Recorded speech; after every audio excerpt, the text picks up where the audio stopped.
Nous voici arrivés au chapitre 4 du livre de Daniel, que nous étudierons en nous fixant un seul objectif, découvrir le secret d'une vie victorieuse.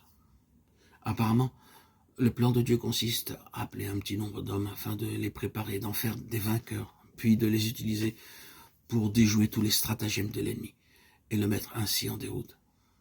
Dieu n'est pas tributaire des multitudes dans la réalisation de ses grands desseins. Il est bien vrai que la vie éternelle doit être comprise comme un don gratuit que Dieu offre à tout homme, quel que soit son rang social, pourvu qu'il soit disposé à se repentir de ses péchés et à accepter le Seigneur Jésus-Christ comme son sauveur personnel. Il sera alors pardonné et justifié aux yeux de Dieu. Cependant, si vous désirez être vainqueur, il faut que vous consentiez à lui faire acte de complète allégeance, à vous mettre sous sa totale dépendance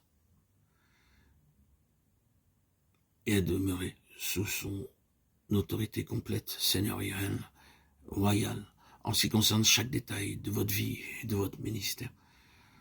En fait, les rébellions contre Dieu se succèdent dans notre cœur, de sorte que nous ne lui permettons pas de prendre pleinement possession de nos vies. Le résultat en est que nous commettons fréquemment des erreurs et subissons beaucoup de pertes. Malgré tout, nous nous obstinons dans la rébellion et la résistance à l'œuvre de l'Esprit Saint. Tout ceci est illustré par la vie du roi Nebuchadnezzar.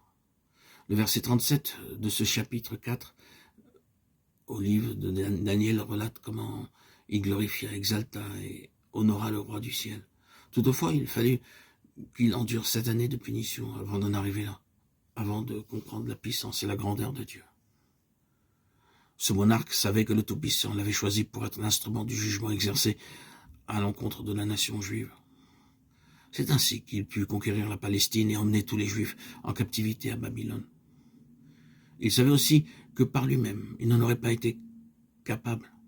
Pourtant, plutôt que d'adresser des remerciements à Dieu pour l'honorer dont il était l'objet,